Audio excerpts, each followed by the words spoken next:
What is up YouTube? This is Prashant here, and once again welcome back to my channel, Food and Travel Film. Guys, finally we hit 7K. So now we got a small family of 7,000 subscribers. So thank you very much to those who had subscribed to my channel, and not only to those subscribers but also to those people who watch my videos. So thank you very much guys. It was not possible without you guys. So thank you very much. ꯑꯗꯨꯒ ꯃꯇꯥꯡꯁꯤꯗ ꯑꯩꯅ ꯍꯥꯏꯖꯅꯤꯡꯕ ꯑꯃꯅ ꯌꯥꯝꯅ ꯀꯩꯅꯣ ꯇꯧꯕ ꯑꯃꯁꯨ ꯇꯧꯔꯤꯕ ꯆꯦꯅꯦꯜꯁꯤꯗꯀꯣ ꯌꯥꯝꯅ ꯅꯣꯛꯅꯤꯡꯕ ꯍꯥꯏꯗꯣꯏꯔꯥ ꯅꯠꯇ꯭ꯔꯒ ꯀꯔꯤ ꯍꯥꯏꯗꯣꯏꯅꯣ ꯑꯩꯁꯨ ꯒ꯭ꯌꯥꯟ ꯇꯥꯗꯦ ꯆꯦꯅꯦꯜꯁꯦ ꯍꯥꯟꯅ ꯑꯩꯒꯤ ꯆꯦꯅꯦꯜꯁꯦ ꯍꯥꯟꯅ ꯑꯩꯅ ꯑꯌꯥꯝꯕ ꯔꯦꯁꯤꯄꯤꯒꯤ ꯑꯣꯏꯅ ꯇꯧꯕꯅꯦ ꯔꯦꯁꯤꯄꯤ ꯍꯥꯞꯄ ꯑꯩꯈꯣꯏ ꯃꯅꯤꯄꯨꯔꯒꯤ ꯑꯣꯏꯕ ꯀꯩꯅꯣ ꯃꯌꯥꯝꯁꯦ ꯔꯦꯁꯤꯄꯤ ꯃꯌꯥꯝꯁꯦ ꯑꯩꯅ ꯁꯨꯝ ꯑꯩꯅ ꯑꯈꯪꯕ ꯑꯩꯅ ꯑꯍꯩꯕꯈꯩꯗꯣ ꯑꯩꯅ ꯁꯨꯝ ꯑꯗꯨꯝꯕ ꯍꯥꯞꯄꯒꯤ ꯑꯣꯏꯅ ꯇꯧꯔꯝꯕꯅꯦꯕ ꯍꯧꯖꯤꯛꯁꯨ ꯑꯗꯨꯝ ꯍꯥꯞꯄꯤꯀꯣ ꯃꯔꯛ ꯃꯔꯛꯇ ꯑꯩꯁꯦ ꯃꯔꯛ ꯑꯃ ꯊꯕꯛꯁꯦ ꯈꯤꯇꯪ ꯐꯔꯛ ꯇꯥꯕꯗꯒꯤ ꯁꯪꯗꯕꯗꯒꯤ ꯑꯩꯁꯦ ꯍꯥꯞꯍꯧꯗ꯭ꯔꯦ ꯑꯗꯩꯗ ꯑꯩꯒꯤ ꯁꯕꯁꯀ꯭ꯔꯥꯏꯕꯔ ꯃꯌꯥꯝꯁꯦ ꯑꯌꯥꯝꯕꯅ ꯍꯥꯟꯅꯗꯤ ꯃꯅꯤꯄꯨꯔꯗꯒꯤ ꯁꯕꯁꯀ꯭ꯔꯥꯏꯕꯔꯁꯦ ꯌꯥꯝ ꯌꯥꯝꯗꯦ ꯍꯥꯟꯅꯒꯤ ꯑꯩꯒꯤ 5,000 ꯁꯕꯁꯀ꯭ꯔꯥꯏꯕꯔꯃꯨꯛ ꯂꯩꯕꯁꯤꯗ more than 80%ꯁꯦ ꯃꯅꯤꯄꯨꯔꯗꯒꯤ ꯅꯠꯇꯦꯕ ꯑꯗꯣ ꯍꯟꯗꯛ ꯑꯩꯅ ꯚꯤꯗꯤꯑꯣꯁꯦ ꯅꯝꯃꯒ ꯊꯥꯒꯠꯄꯁꯦ ꯑꯩꯈꯣꯏꯅ ꯁꯤꯗ ꯁꯨꯝ ꯃꯛꯕꯦꯡꯒꯤ ꯚꯤꯗꯤꯑꯣꯒꯨꯝꯕ ꯃꯌꯥꯝ ꯊꯥꯒꯠꯂꯛꯄ ꯀꯥꯟꯁꯤꯗꯒꯤꯗꯤ ꯁꯕꯁꯀ꯭ꯔꯥꯏꯕꯔꯁꯦ ꯃꯅꯤꯄꯨꯔꯗꯒꯤ ꯅꯣꯡꯃꯗ 70-80ꯒꯤ ꯆꯥꯡ ꯁꯕꯁꯀ꯭ꯔꯥꯏꯕꯔ ꯍꯧꯖꯤꯛ ꯂꯥꯛꯑꯦ ꯃꯌꯥꯝꯅ ꯅꯨꯡꯁꯤꯕꯗꯒꯤ ꯁꯕꯁꯀ꯭ꯔꯥꯏꯕꯔꯁꯦ ꯌꯥꯝ ꯊꯨꯅꯗꯤ ꯍꯦꯟꯒꯠꯂꯛꯑꯦꯕ ꯁꯣꯝꯗꯀꯣ ꯑꯗꯨꯒ ꯌꯥꯝ ꯅꯣꯛꯅꯤꯡꯕ ꯄꯥꯔꯠ ꯍꯥꯏꯁꯤꯅ ꯀꯩꯅꯣ ꯍꯥꯏꯔꯀꯥꯟꯗ ꯁꯣꯝꯗꯅ ꯃꯅꯤꯄꯨꯔ ꯂꯣꯝꯗꯒꯤ ꯃꯤ ꯃꯌꯥꯝꯁꯤꯅ ꯁꯕꯁꯀ꯭ꯔꯥꯏꯕꯁꯦ ꯇꯧꯁꯜꯂꯛꯑꯦꯗꯅ ꯃꯩꯇꯩꯂꯣꯟ ꯉꯥꯡꯉꯕꯅꯤꯅ ꯑꯗꯨꯒ ꯁꯣꯝ ꯅꯥꯀꯟꯗ ꯍꯥꯟꯅ ꯂꯩꯔꯝꯕ ꯁꯕꯁꯀ꯭ꯔꯥꯏꯕꯔꯁꯤꯡꯗꯣ ꯑꯗꯨ ꯃꯌꯥꯝꯗꯨꯅ ꯑꯃꯨꯛ ꯃꯩꯇꯩꯂꯣꯟ ꯉꯥꯡꯕꯅ ꯒ꯭ꯌꯥꯟ ꯃꯦꯟ ꯇꯥꯗ꯭ꯔꯦꯅ ꯑꯗꯨ ꯃꯣꯏ ꯃꯌꯥꯝꯁꯤꯅ ꯁꯨꯝ ꯑꯟꯁꯕꯁꯀ꯭ꯔꯥꯏꯕ ꯇꯧꯊꯣꯔꯛꯄ ꯍꯥꯏꯇꯥꯔꯦ ꯑꯅꯤꯁꯦ ꯁꯨꯃꯥꯏꯅ ꯇꯧꯔ ꯆꯠ ꯂꯩꯔꯦ ꯑꯃꯅ ꯑꯃꯨꯛ ꯋꯥꯡꯈꯠꯄ ꯑꯃꯅ ꯑꯃꯨꯛ ꯅꯦꯝꯊꯕ ꯇꯧꯔꯒ ꯑꯃꯅ ꯁꯕꯁꯀ꯭ꯔꯥꯏꯕ ꯇꯧꯁꯜꯂꯦ ꯑꯃꯅ ꯑꯃꯨꯛ ꯑꯟꯁꯕꯁꯀ꯭ꯔꯥꯏꯕ ꯇꯧꯋꯦ ꯑꯗꯨꯃꯥꯏꯅ ꯇꯧꯔ ꯇꯧ ꯂꯩꯔꯦ ꯑꯗꯨꯕꯨ ꯑꯃꯕꯨ ꯑꯣꯏꯔꯦ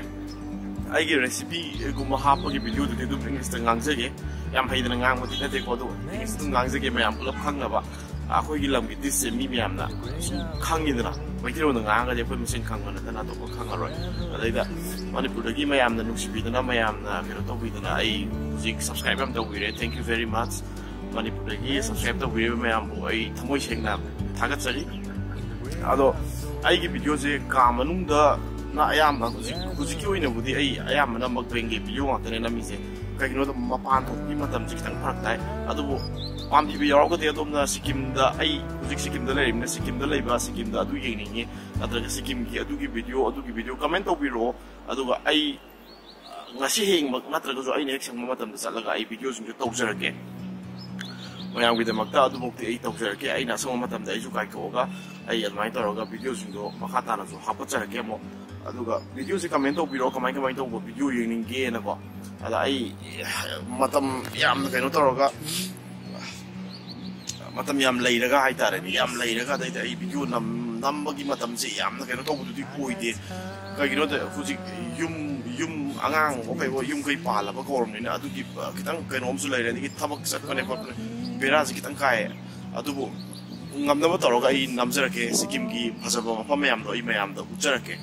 ꯑꯗꯨꯒ ꯃꯌꯥꯝꯅ ꯀꯩꯒꯨꯝꯕ ꯁꯤꯀꯤꯝꯗ ꯀꯣꯏꯕ ꯂꯥꯛꯅꯤꯡꯕꯒ ꯌꯥꯎꯔꯒꯁꯨꯀꯣ ꯑꯗꯨꯒꯤ ꯑꯩ ꯀꯩꯅꯣ ꯇꯧꯔꯒꯁꯨ ꯇꯧꯖꯔꯛꯀꯦꯕ ꯍꯥꯏꯕꯗꯤ ꯃꯌꯥꯝꯗ ꯀꯃꯥꯏꯅ ꯇꯧꯔꯒ ꯂꯥꯛꯄꯅꯣ ꯒꯥꯏꯗ ꯍꯥꯏꯇꯥꯔꯦꯅꯦꯀꯣ ꯇꯨꯔꯤꯁ ꯒꯥꯏꯗꯀꯨꯝꯕ ꯍꯥꯏꯕꯗꯤ ꯃꯌꯥꯝꯗ ꯁꯤ ꯃꯐꯝꯁꯤ ꯌꯧꯕꯗ ꯀꯃꯥꯏꯅ ꯇꯧꯔꯒ ꯌꯧꯔꯛꯄ ꯌꯥꯒꯦ ꯀꯥꯏꯗꯣ ꯑꯗꯨꯒꯤ ꯃꯇꯥꯡꯗꯁꯨ ꯑꯩ ꯚꯤꯗꯤꯑꯣ ꯇꯧꯖꯔꯛꯀꯦ ꯃꯊꯪ ꯁꯨꯝ ꯇꯧꯔꯛꯀꯦ ꯑꯗꯣ ꯌꯥꯝ ꯇꯣꯏꯅ ꯚꯤꯗꯤꯑꯣ ꯑꯞꯂꯣꯗ ꯇꯧꯔꯛꯀꯦꯅ ꯁꯥꯎꯕꯤꯒꯅꯣ ꯑꯩꯁꯦ ꯇꯁꯦꯡꯅ ꯑꯩ ꯍꯥꯏꯖꯔꯤꯁꯤꯅꯦ ꯑꯩ ꯌꯥꯝ ꯀꯥꯞꯅꯤꯡꯕꯅꯦ ꯑꯗꯨꯕꯨ ꯐꯔꯛ ꯇꯥꯕ ꯐꯤꯕꯝꯅ ꯌꯥꯗꯕ ꯑꯗꯒꯤ ꯀꯩꯅꯣ ꯇꯧꯗꯕꯗꯅ ꯎꯄꯥꯏ ꯂꯩꯖꯗ ꯇꯧꯅꯦ ꯑꯗ ꯑꯩ ꯏꯆꯥ ꯑꯗꯒꯤ ꯑꯩꯈꯣꯏ ꯑꯍꯨꯝ ꯈꯛꯇꯅꯦ ꯂꯩꯔꯤꯁꯦ ꯑꯩꯅꯦ ꯑꯩ ꯅꯨꯄꯤꯅꯦ ꯑꯩ ꯏꯆꯥꯅꯦ ꯑꯩꯈꯣꯏ ꯑꯍꯨꯝꯈꯛ ꯂꯩꯕꯁꯦ ꯑꯩꯈꯣꯏ ꯑꯍꯨꯝꯁꯦ ꯎꯅꯕꯁꯦ ꯁꯤ ꯑꯌꯨꯛꯇ ꯉꯥꯏꯍꯥꯛ ꯎꯅꯔꯅꯤ ꯑꯗꯨ ꯍꯣꯔꯦꯟ ꯅꯨꯡꯗꯥꯡ ꯄꯨꯡ 9 ꯁ꯭ꯋꯥꯏꯗ ꯎꯅꯩꯌꯦꯕ ꯑꯃꯨꯛ ꯑꯗꯨꯅ ꯃꯇꯝꯁꯦ ꯌꯥꯝ ꯀꯩꯅꯣ ꯇꯧꯕ ꯍꯥꯏꯇꯥꯔꯦ ꯑꯗꯒꯤ ꯍꯜꯂꯛꯑꯀꯥꯟꯗ ꯑꯃꯨꯛ ꯑꯗꯒꯤ ꯑꯃꯨꯛ ꯋꯥꯔꯒ ꯑꯃꯨꯛ ꯆꯥꯛ ꯏꯁꯤꯡ ꯆꯥꯔꯀꯥꯟꯗ ꯄꯔꯥꯛ ꯇꯥꯔꯒ ꯇꯨꯝꯈꯤꯕꯅꯤꯅ ꯑꯩꯁꯦ ꯃꯇꯝꯁꯦ ꯀꯩꯅꯣ ꯇꯧꯗ꯭ꯔꯦ ꯑꯗꯨꯕꯨ ꯉꯝꯅꯕ ꯍꯣꯠꯅꯖꯔꯒꯀꯣ ꯃꯌꯥꯝ ꯀꯃꯦꯟ ꯇꯧꯕꯤꯔꯛꯑꯣꯕ ꯀꯔꯤꯅꯣ ꯃꯌꯥꯝꯅ ꯁꯤꯗꯩꯗ ꯀꯔꯤ ꯇꯧꯍꯟꯅꯤꯡꯉꯦ ꯑꯩꯉꯣꯟꯗ ꯀꯔꯤ ꯑꯄꯥꯝꯕ ꯂꯩ ꯀꯔꯤ ꯁꯤꯀꯤꯝꯁꯤꯗꯒꯤꯀꯣ ꯁꯤꯀꯤꯝꯗ ꯍꯥꯏꯕꯅꯤꯀꯣ ꯑꯇꯣꯞꯄ ꯃꯐꯝꯗꯗꯤ ꯑꯩ ꯀꯩꯅꯣ ꯇꯧꯈꯤꯔꯣꯏ ꯍꯧꯖꯤꯛ ꯁꯤꯀꯤꯝꯒꯤ ꯑꯣꯏꯕ ꯑꯇꯣꯞꯄ ꯀꯩꯅꯣ ꯃꯤꯅ ꯀꯩꯅꯣꯁꯤꯡꯅ ꯑꯩꯒꯤ ꯚ꯭ꯌꯨꯋꯔꯁꯤꯡꯅ ꯍꯥꯏꯇꯥꯔꯦꯀꯣ ꯁꯤꯀꯤꯝꯒꯤ ꯑꯣꯏꯕ ꯄꯣꯠꯇ ꯌꯦꯡꯅꯤꯡꯕ ꯈꯣꯠꯅꯤꯡꯕ ꯂꯩꯔꯒꯗꯤ ꯍꯥꯏꯕꯤꯔꯛꯑꯣ ꯑꯩ ꯇꯧꯖꯔꯛꯀꯦ ꯇ꯭ꯔꯥꯏ ꯇꯧꯅꯤ ꯌꯥꯔꯤꯈꯩ ꯉꯝꯅꯕꯀꯣ ꯑꯗꯨꯒ ꯈꯨꯠꯅ ꯂꯥꯝꯕ ꯐꯪꯗꯕ ꯃꯐꯝ ꯑꯣꯏꯔꯒꯗꯤ ꯑꯩ ꯍꯥꯏꯗꯣꯛꯆꯔꯛꯀꯦ ꯉꯝꯃꯣꯏꯗꯕ ꯑꯣꯏꯔꯒꯗꯤ ꯑꯗꯨ ꯉꯝꯒꯗꯧꯕ ꯑꯣꯏꯔꯒꯗꯤ ꯑꯩ ꯇꯧꯖꯔꯛꯀꯦ ꯑꯗꯨ ꯁꯤꯀꯤꯝ ꯃꯅꯨꯡꯒꯤ ꯑꯣꯏꯅꯗꯤ ꯑꯩ ꯇꯧꯖꯔꯛꯀꯦꯕ ꯑꯗꯨ ꯃꯌꯥꯝ ꯀꯃꯦꯟ ꯇꯧꯕꯤꯔꯣ ꯑꯗꯣ once again thank you very much mayamna nungsibidana mayamna ngasi subscribe tawbirakdana aise 7k di yawjare akhoi 7k gi family macha am leire hoji thank you very much ngasi YouTube ke through dagi mayamga sum contact tawba phange adu communicate to busu phange adu yam nungai mayam comment to birakpa adigi booking thogat birak yam yawe comment so thank you very much moi disu amuka hanna thank you yaman grey ge ko adu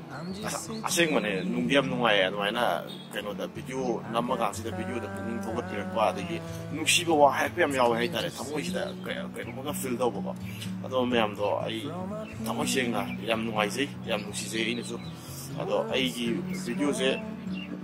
matang sa losin sa kaya kasi ito ko kaso pero to video din natin ay na mayam so thank you haning ko gito sa bune ato mayam ay matang sa losin sa kaya anything mayam na pa mo do ato ay comment over o makata ato ka ay tawag sa kaya thank you very much.